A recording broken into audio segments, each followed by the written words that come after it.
Welcome to the award-winning Texas Toast Podcast, your podcast home for all things Texas country. Kick back and enjoy as we toast the best in Texas country. Cast Amber Westerman. Hello, Amber. It is so nice to meet you. Hi, you too. Thank you so much for having me today. I'm so grateful to be here. Well, I was excited when I got the email and just kind of did some research on you. I love your voice, love your style of music, and I think we kind of are like kindred spirits because I'm kind of a coastal, kind of bohemian, kind of free spirit girl, and I know I that love you, yes, especially on some of the songs, especially Barefoot Days, that just really was relatable to me, and that's the song that you have out right now. Let's go ahead and discuss that and just jump into that. Yeah, I just released that a couple weeks ago, and it's felt so good to finally get it out into the world. I wrote it almost a couple of years ago now. It's crazy. I was inspired by the idea so I found myself in my mid 20s on the Hawaii island, and I was a farmer, and I was there for about 3 years, just barefoot in the soil all day, every day, and just, I guess, really present and grounded every day. And then from being in the middle of the ocean for 3 years like that, moving to Nashville whenever I decided to pursue music, it was like a really big culture shock for me. And yeah, after I got to Nashville, it was really hard for me. And the idea of Barefoot Days came from that transition in my life of just like really missing the ease of like farm life, and which translates to like childhood, right?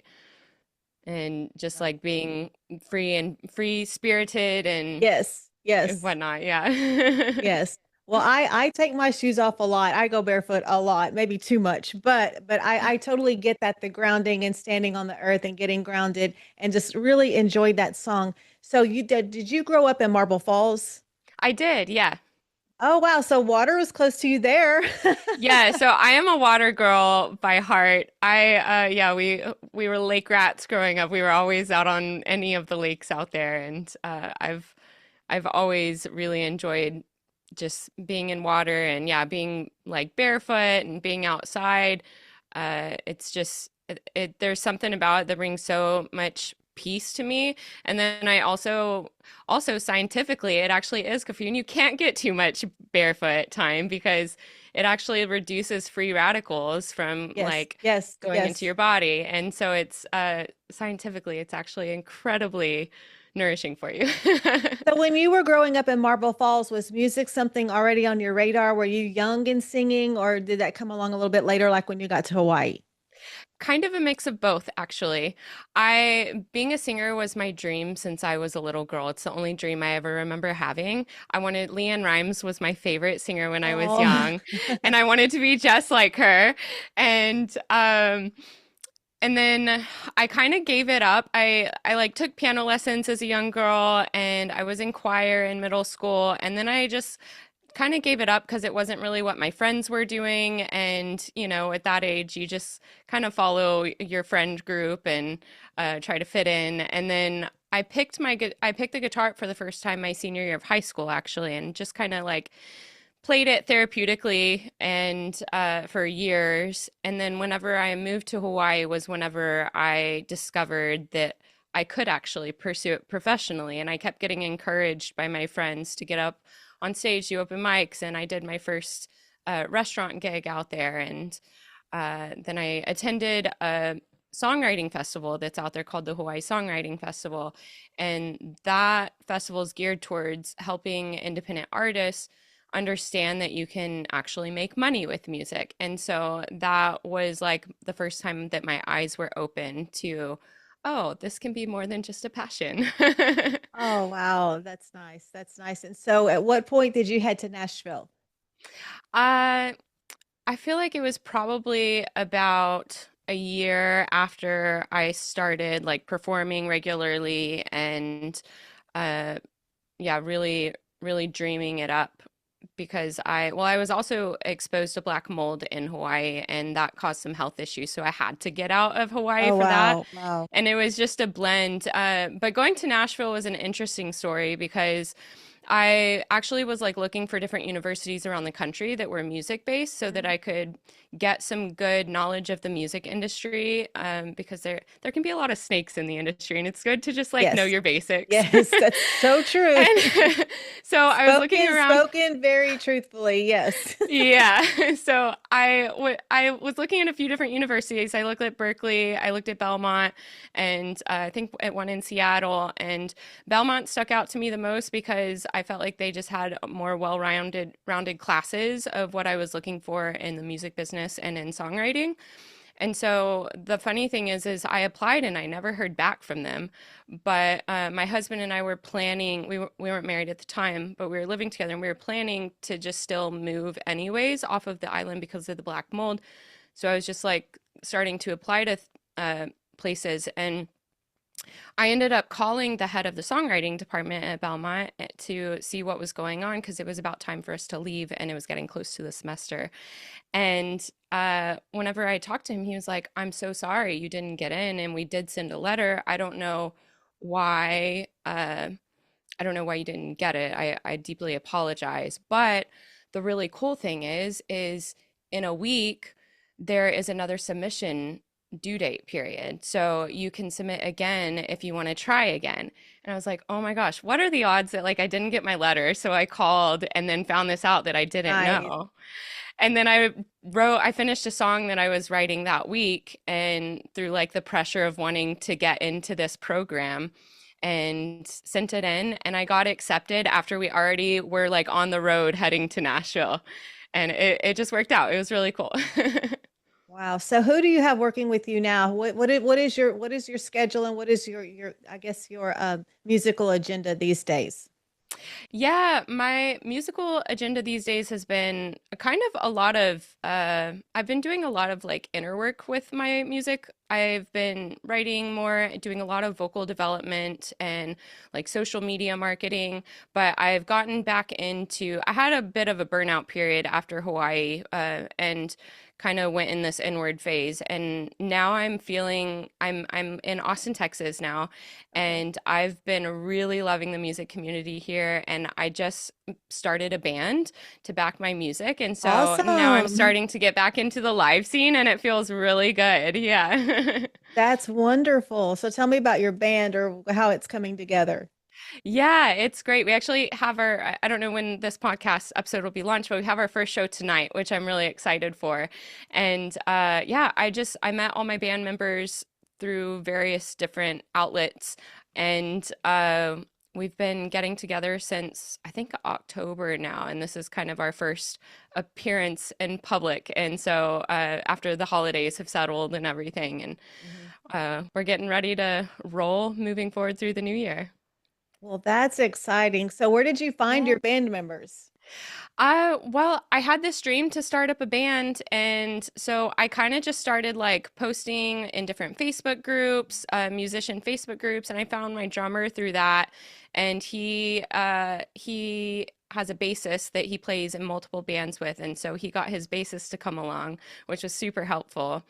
And then I have a fiddle player, and I found him through playing for a friend in Austin. I was like, wow, that guy's really talented and I like his vibes.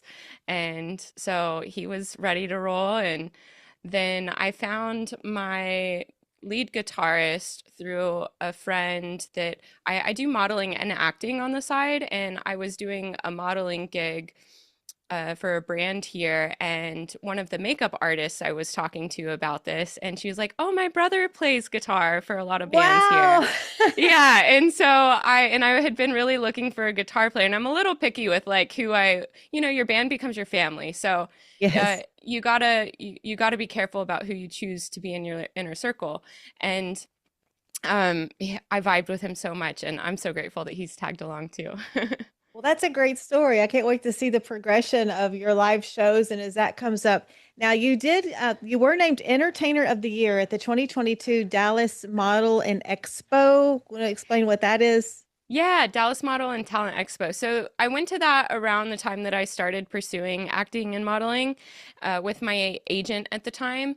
And I went there more for modeling and acting stuff, but kind of found out last minute that they were actually doing a talent contest that included music and songwriters as well. And so my agent encouraged me to participate, and I did. And I ended up going through a few rounds of, I guess, not auditions, but just a few rounds of playing in front of the judges. And I ended up placing to open for the weekend's final showcase. And that it was very interesting because that night I was so nervous because I had been encouraged all weekend to like be up at the bar till past midnight networking and just meeting people, and I was so exhausted and my voice felt like it was shot. And so I Oh, was so nervous to get on stage in front of hundreds of people opening this event. And I did, and I said a little prayer to my papa backstage because he was a musician and performer, and I was like, please give me your courage and your voice. And I got on stage and I just like instantly felt this wash of calm come over my body, and I was just so present and peaceful and did my performance. My voice cracked horribly on my highest notes, but it like the room was dead silent, and it was one of my favorite performances I've ever done. And then yeah, the next day I was completely shocked whenever we were in the award ceremony and I won Entertainer of the Year award from wow. all the entertainers that night.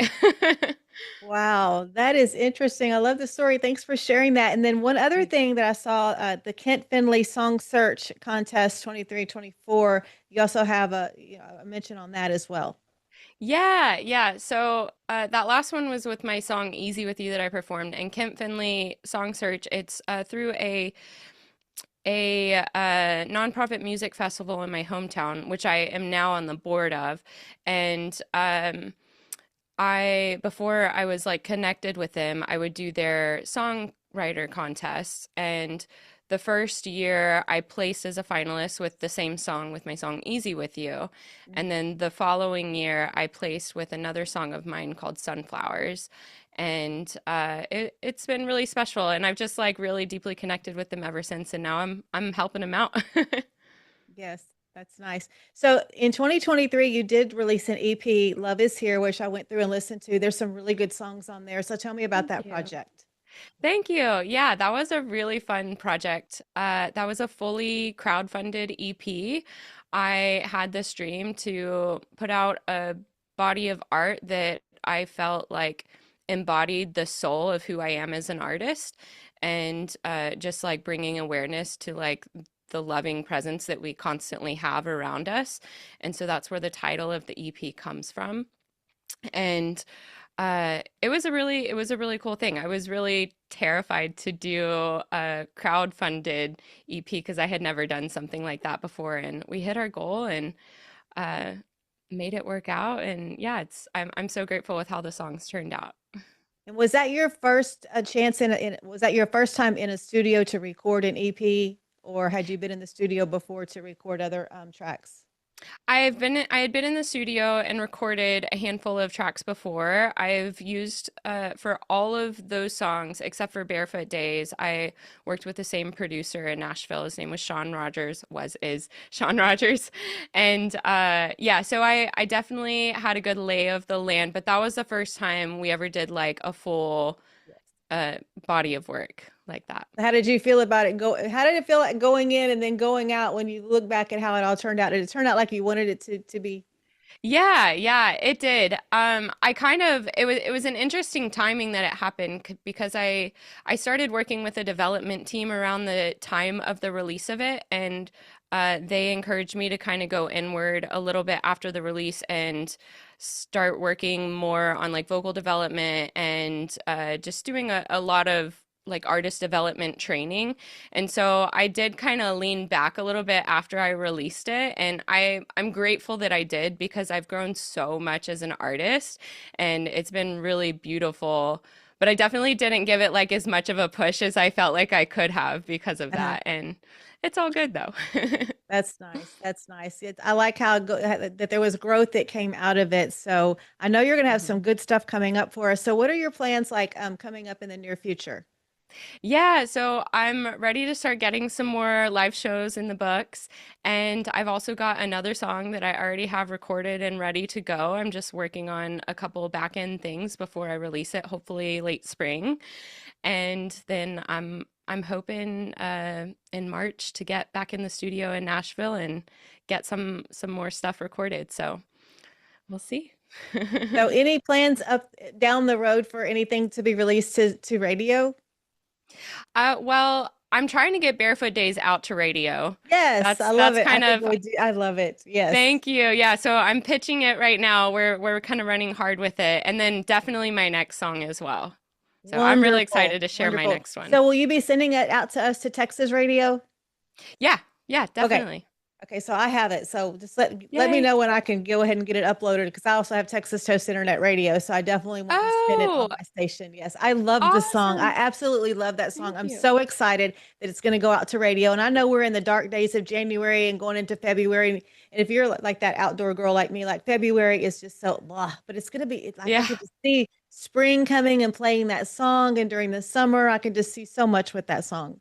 Thank you. Yeah, that's funny you say that. A lot of my friends like call me a sunflower because I am so Yes. that way. I am not a winter person. That was one of the things I couldn't do about Nashville. I love Nashville, but man, their winters are rough. They're just cloudy and gloomy for like months on end. And I'm like, I'm going back to Texas. Yes. Yes. Well, we just had that cold weather here and it's hard. And I'm like right on the Yeah. coast, like the dunes, the beach dunes are kind of behind my where I live. Oh, So it's nice. like I'm like I'm a coastal person. And that was hard. That was a rough 3 days. We didn't get ice, but it was cold. But Oof, I know yeah. what you're saying. I know what you're saying. So looking forward to those barefoot days and all you have to come ahead of us. So Thank you. exciting stuff. So where can everybody find you and get a hold of your music? Yeah, my music is available anywhere that you listen. And my website is amberwestermanmusic.com. And you can find me on any social media platform at Amber Westerman or Amber Westerman Music. Yes, I love that. And Amber's known as the Americana Sunflower. I saw that on the bio that got sent over. Yeah. I knew this was gonna be a good one. I'm so excited to see what's to come. And thank you so much for taking the time to come on the podcast and visit with me, Absolutely. Amber. Thank you. I'm so grateful for being here with you today. So thanks for having me. Thank you so much for joining us for this episode of the Texas Toast Podcast. And now, big news. If you're a lover of Texas country red dirt music, you can now go listen to our station, Texas Toast Radio. Log on to texastoastradio.com to hear a mix of all your Texas country favorites.